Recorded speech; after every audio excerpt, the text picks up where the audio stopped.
Guys, John Rayner here, coming to you from the Next studio, this podcast studio here at the Nest in First Avenue in San Diego.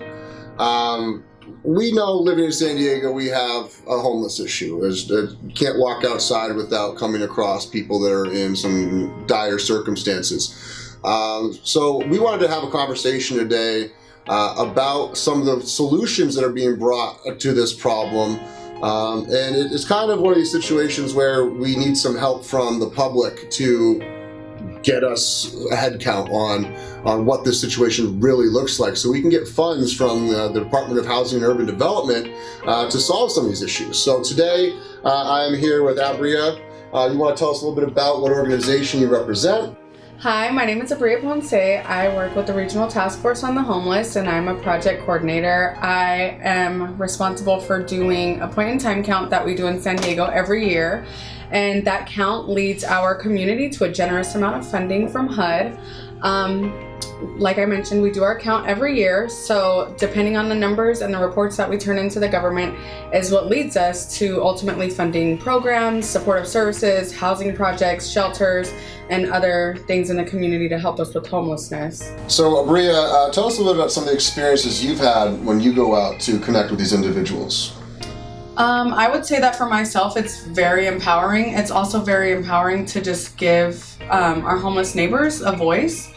We do go out, we ask them questions about their experiences. We do try to provide them with resources on the spot as well if they're interested in making contact with outreach and further being engaged.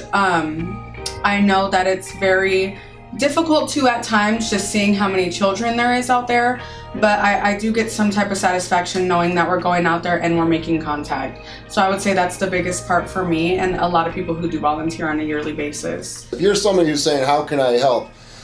This is how you can help. You can get out there for one morning for about 4 hours, for I believe 4 a.m. 4 hours. to 8 a.m. Yes. With a team, and you can go help count the homeless, and there's some questions that are asked, but it's not something they have to do lug around paper. Now they have an app, right? So it's something that's really streamlined. Mobile app, it's all done on your phone. It can be done very easily. It's not hard to learn. It's very simple. It's like 1, 2, 3. If you use Facebook, you can use this app. Very cool, very cool. So again, what are the dates that you need help with, or what is the dates and times? January 23rd, 4 a.m. to 8 a.m.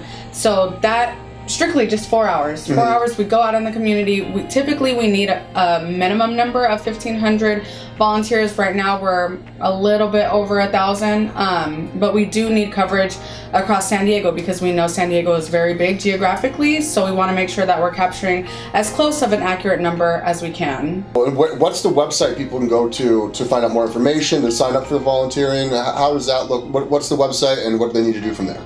Very simple again. You will go to rtfhsd.org and there will be a link to register, and at that point you put your name, your information, where you want to go in the community to count, and it's all done. I found the statistic that was shared yesterday at the downtown fellowship meeting, and you'll have to help me work this one out a little bit. It was pretty overwhelming. It was the number of people that end up being homeless that started coming out of, it started in their youth and it's never stopped, right? Yes. So statistics have shown that people who have experienced homelessness as a youth are far more likely to experience homelessness as an adult than anybody else. So I'm glad that we can have groups like the Downtown Fellowship, like the organization you represent, who can all come together, and it is really cool to see everybody working cooperatively. As much as they're representing different brands or different organizations, it's no doubt in my mind that people are focused on what's real and really important, and that's solving this issue and having solution-based thinking. So thank you for coming down today to share us a little bit about the story and what you guys are needing, and I hope this will help.